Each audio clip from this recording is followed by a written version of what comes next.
दूसरे दिन भोगे की पत्नी सुबह आकर सारा काम करवाने लगी। उसने अनेक प्रकार के पकवान बनाए। फिर सारा काम निपटाने के बाद वह अपने घर वापस आ गई, क्योंकि उसे भी अपने पितरों का तर्पण करना था। जब पितृ भूमि पर उतरे तो उन्होंने जोगे के घर जाकर देखा कि उनको कुछ भी अर्पण नहीं किया गया है।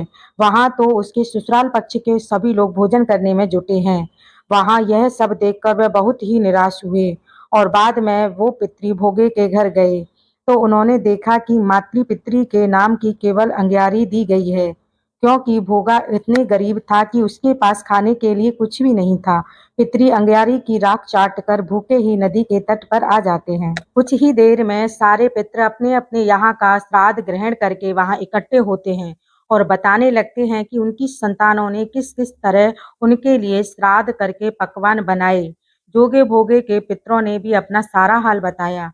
उन्होंने सोचा, यदि भोगे निर्धन ना होता, श्राद्ध करने में समर्थ होता तो शायद आज हम भूखे नहीं आना पड़ता, क्योंकि भोगे के घर में तो खाने के लिए 2 वक्त की रोटी भी नहीं है।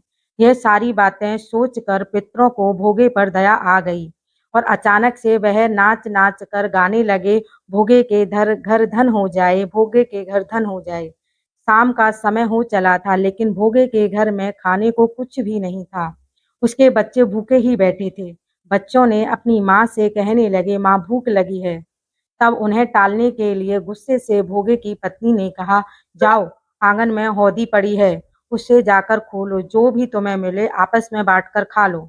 जब बच्चे वहाँ से जाकर हौदी देखते हैं तो वह दौड़कर माँ के पास आकर बोलते हैं, माँ, हौदी में तो मोहरें भरी पड़ी हैं। आंगन में आकर भोगे की पत्नी ने यह सब कुछ देखा तो वह आश्चर्य का ठिकाना ना रहा। इस तरह पितरों के आशीर्वाद से भोगे भी धन धान्य से परिपूर्ण हो जाता है, लेकिन इस बात का बिल्कुल भी उसे अहंकार नहीं हुआ कि अगले साल पूरी श्रद्धा के साथ भोगे ने अपने पत्नी के साथ अपने पितरों का श्राद्ध किया। भोगे की पत्नी ने पितरों के लिए अनेक प्रकार के व्यंजन तैयार किए और ब्राह्मणों को भोजन कराया। अपने जेठ-जेठानी को भी बुलाकर सम्मान के साथ सोने-चांदी के बर्तन में उन्हें भोजन कराया। इससे उनके पितृ बहुत प्रसन्न होते हैं। दोस्तों, यह थी जोगे-बोगे की कहानी। अगर आपको इस तरह की वीडियो देखनी है तो मेरे चैनल को लाइक, शेयर, सब्सक्राइब ज़रूर करें। राधे राधे।